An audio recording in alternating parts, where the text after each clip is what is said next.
बिना जो रह नहीं पाते, जैसे पानी के बिना मछली, जैसे रूप के बिना पतंग, वो जी नहीं सकता है। तो बड़ा भक्ति क्या है?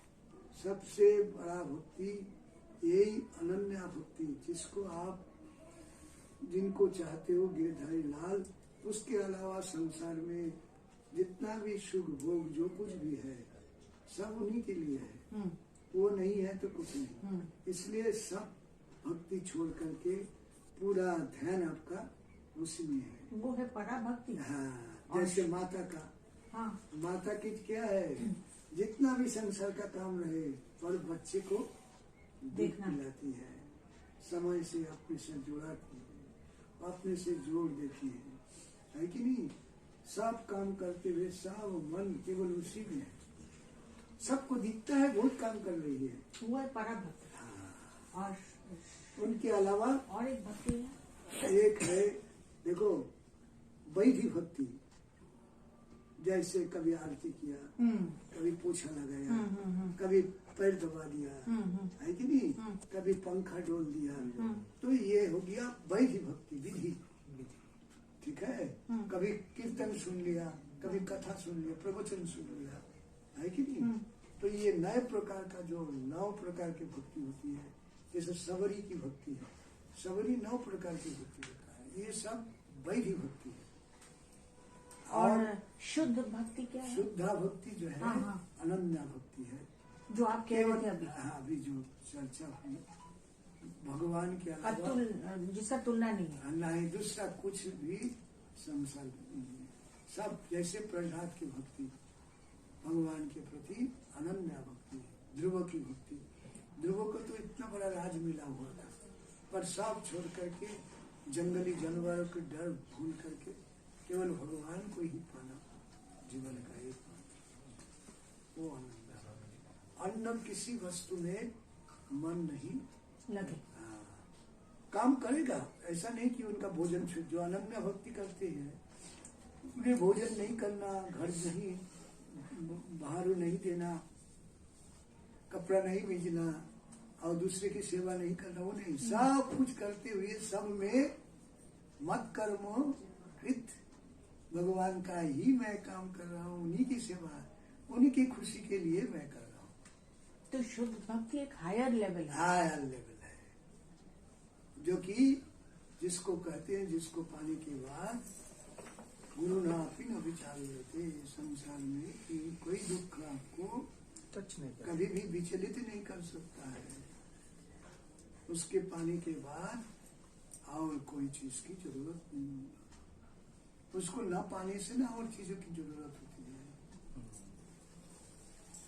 अगर आपके घर के मालिक से मिला दिया जाए तो घर के नौकरानी से क्या मतलब, मालिक बता देंगे कौन नौकरानी है, कौन अपना लोग है, सब। तो आपका मूल मालिक से मतलब है। यह ठाकुर जी की सेवा है ना, लोग क्या होता है, नाराज हो जाता है, उसने ये कह दिया, उसने कहे का ये बोलता है कि इसका मतलब है ठाकुर जी से मतलब नहीं, दूसरे से मतलब है, इसलिए दूसरे से नाराज हो जाता है कि नहीं। उसने क्यों छेड़खानी कर दिया, उसने क्यों हमारा सामान ये कर दिया, टरखा दिया, और दूसरे चीज में मन हो गया।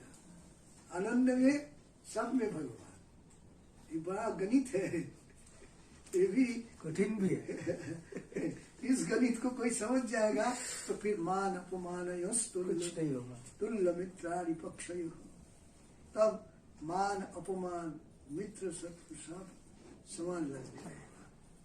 कभी अच्छा कभी भंडारा हुआ नहीं हुआ, सब चीज में ठीक है। आज गिरिधारी की बहुत चकाचक लाया, कल नहीं लगा, फिर भी गिरिधारी है, इनकी पूजा का भी छूटेगा नहीं, है कि नहीं। वो है अनन्या भक्ति। ये गोपालेर माँ यहाँ थी पानीहाटी में, गोपालेर माँ बोल करके, वो ठाकुर रामकृष्ण के परम भक्त थे। वो गोपाल जी को सेवा करते थे, आपकी जैसे की। तो एक बार गोपाल जी को सुना कि यहाँ पर एक अच्छा संत है, उससे मिलना है, उसका सत्संग करना है। गया तो महाराज क्या बोलता है, तुम बहुत सुंदर भोजन बनाती हो, हमने सुना है, हमारे लिए भोजन बना के ले आना। बोला कोई भगवान की बात तो करता नहीं, खाली भोजन की बात करता।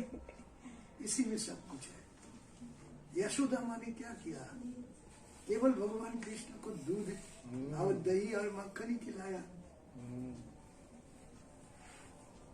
यहाँ एक मेहतर था, रसिक मेहतर उनका नाम था। वो केवल दक्षिणेश्वर मंदिर का सफा करता था, वो कल झाड़ू लगाता था। उसी झाड़ू लगाने में उनको भक्ति मिल गई। इसका मतलब क्या है? इसका मतलब है अनन्या भक्ति। जो काम कर रहे हैं, जो उन्हें मिला है सेवा, उसी सेवा में ध्यान लगा। हाँ, उसी में ध्यान ज्ञान सब, काय मन वाक्य, शरीर मन और वाणी सब उसमें। इसीलिए तो काठियावाड़ जी ने कहा, हाथ में काम, मुख में नाम, मन में ध्यान। तीनों को एक करके जो भक्ति होती है वो अनन्या भक्ति है कि नहीं?